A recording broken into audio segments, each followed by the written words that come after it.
Assalamualaikum warahmatullahi wabarakatuh. Perkenalkan, nama saya Reska Oktara dari Prodi Pendidikan Sejarah, Fakultas Keguruan dan Ilmu Pendidikan, Universitas Sriwijaya.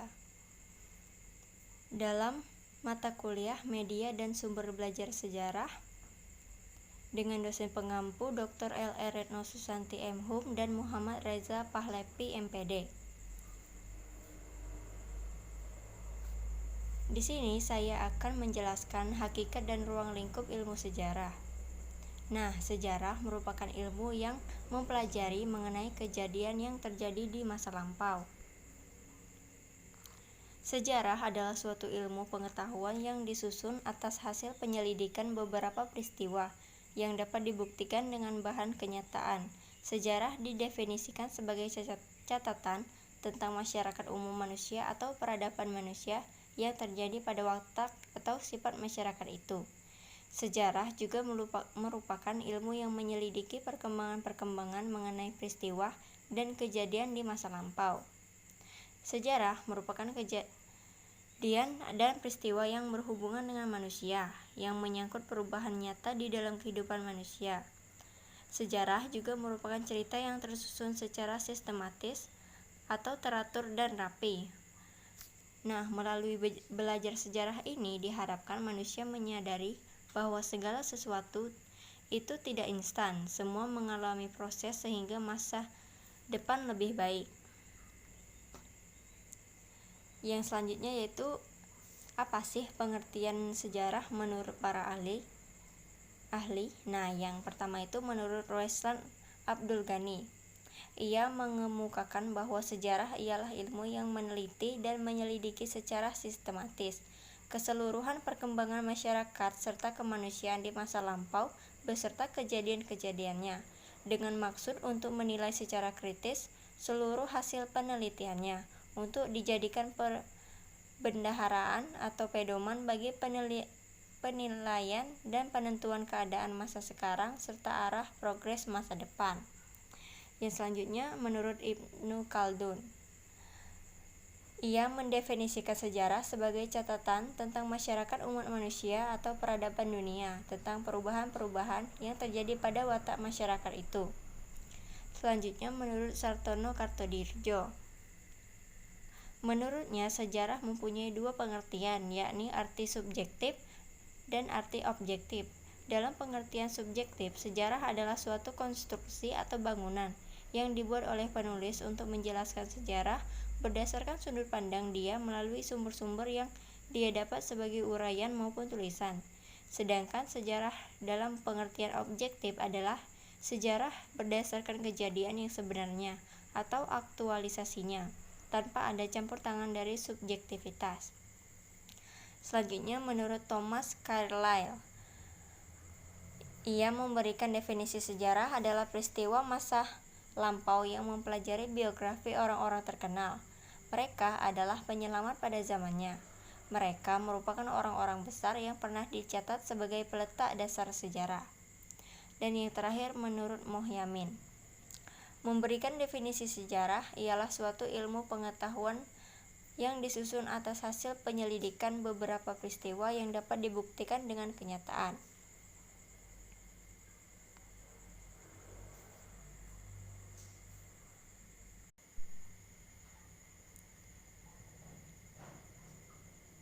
Nah, yang selanjutnya yaitu sejarah sebagai peristiwa, kisah, dan ilmu. Nah, menurut sejarah sebagai peristiwa yaitu menyajikan penggambaran tentang peristiwa-peristiwa masa lalu. Dalam mempelajari sejarah, salah satu manfaat yang kita peroleh ialah manfaat pendidikan. Dari manfaat ini maka kita sering mendengar ucapan seperti belajarlah dari sejarah atau sejarah mengajarkan kepada kita atau perhatikanlah pelajaran-pelajaran yang diberikan oleh sejarah. Nah, dengan demikian persoalan belajar dari sejarah ini menyangkut dictum l'histoire se répète atau sejarah berulang. Maka kita bertanya, benarkah sejarah berulang? Secara sepintas kita cenderung untuk menjawab dengan tegas tidak, dengan alasan bahwa tidak ada peristiwa yang dapat terjadi lagi. seperti proklamasi 17 Agustus tahun 1945, tidak akan terjadi lagi, tidak akan terulang lagi. Semua ini sesuai dengan diktum Geschichte ist einmalig atau sejarah hanya terjadi sekali saja. Jadi, sejarah sebagai peristiwa yang tidak mungkin terulang lagi atau einmalig sama dengan terjadi sekali saja. Yang berikutnya yaitu sejarah sebagai kisah, yaitu kejadian-kejadian pada masa lalu yang kemudian dibangun kembali. Sejarah sebagai kisah adalah sejarah yang menyangkut penulisan peristiwa tersebut oleh seseorang sesuai dengan konteks zamannya dan latar belakangnya. Sejarah sebagai kisah dapat dikisahkan atau ditulis lagi oleh siapa saja dan kapan saja, sehingga ada proses berkelanjutan. Seperti proklamasi 17 Agustus tahun 1945 dan sebagainya dapat berulang kali ditulis kembali atau dikisahkan oleh penulis sejarah atau sejarawan. Demikian juga kegiatan upacara peringatan proklamasi 17 Agustus dapat diulang-ulang di mana saja, oleh siapa saja, misalnya di sekolah oleh warga sekolah, serta di masyarakat oleh warganya. Jadi peristiwanya hanya sekali atau proses tidak berkelanjutan. Sejarah sebagai peristiwa, namun kisahnya atau peringatannya atau makna dari peristiwa tersebut dapat berulang-ulang atau ada proses berkelanjutan, yaitu sejarah subjektif sama dengan sejarah sebagai kisah. Dan yang terakhir yaitu sejarah sebagai ilmu, yaitu sumber-sumber pengetahuan tentang apa yang terjadi pada masa lampau.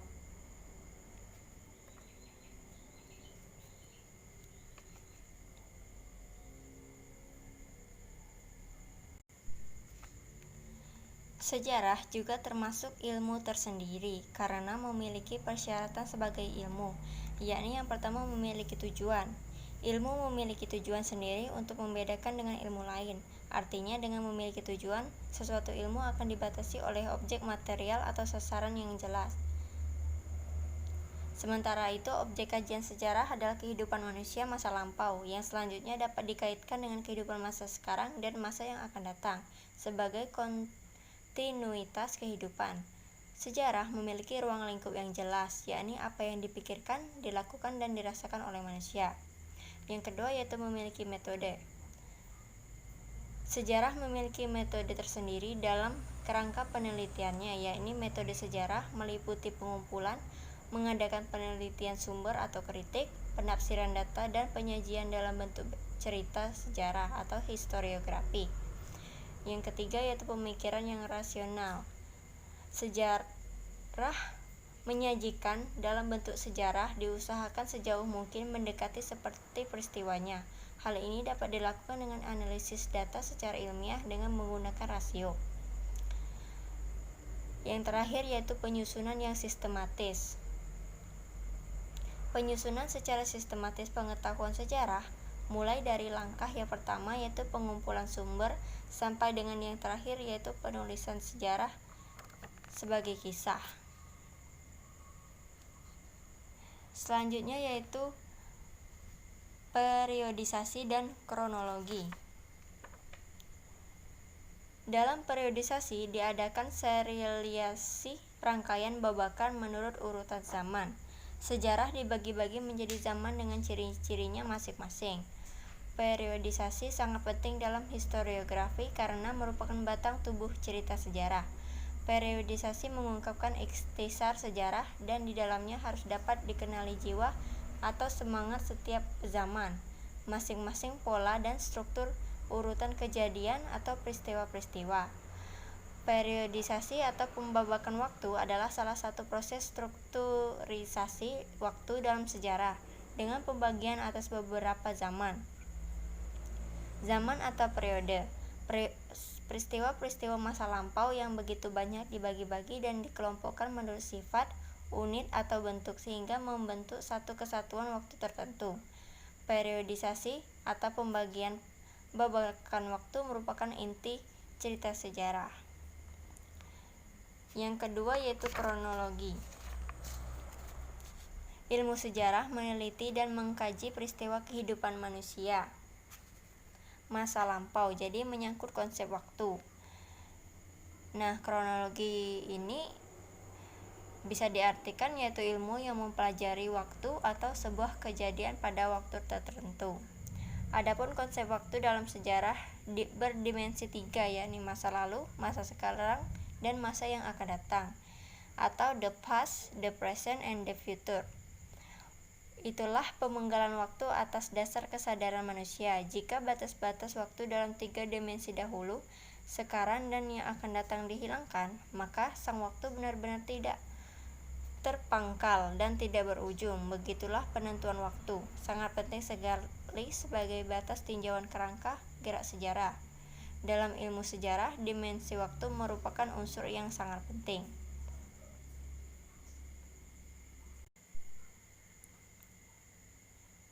Berikutnya yaitu materi terakhir, kegunaan sejarah.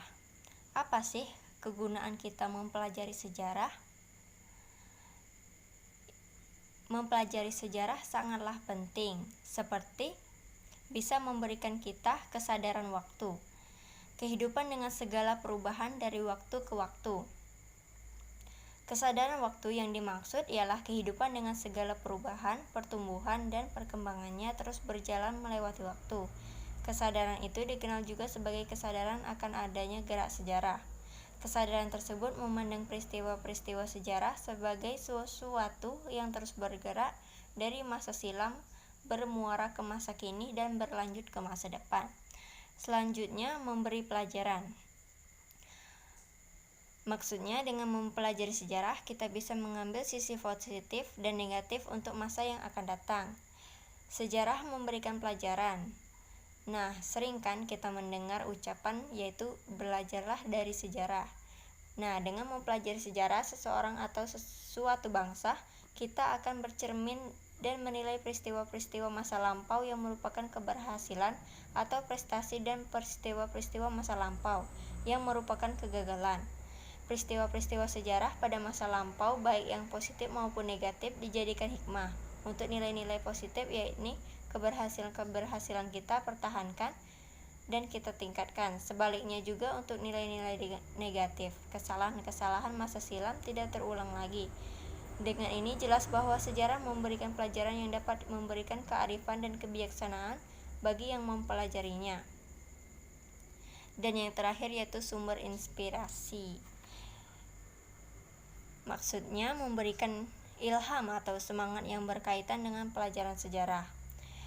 Inspirasi berarti memberikan ilham atau semangat yang berkaitan dengan pelajaran sejarah tentang semangat nasionalisme dan patriotisme. Dapat juga dikatakan sejarah berfungsi untuk menumbuhkan semangat nasionalisme, cinta bangsa, dan tanah air. Fungsi sejarah ini sangat disadari terutama dalam hal yang disebut nation building. Misalnya ingin melestarikan nilai-nilai perjuangan 1945 seperti persatuan dan kesatuan, rela berkorban, berjuang tanpa pamrih, semangat gotong royong, dan sebagainya. Dengan demikian, belajar sejarah akan memperkukuh rasa kebangsaan, cinta bangsa, dan tanah air. Baiklah, itu saja yang dapat saya paparkan dalam materi ini. Mohon maaf bila ada salah kata.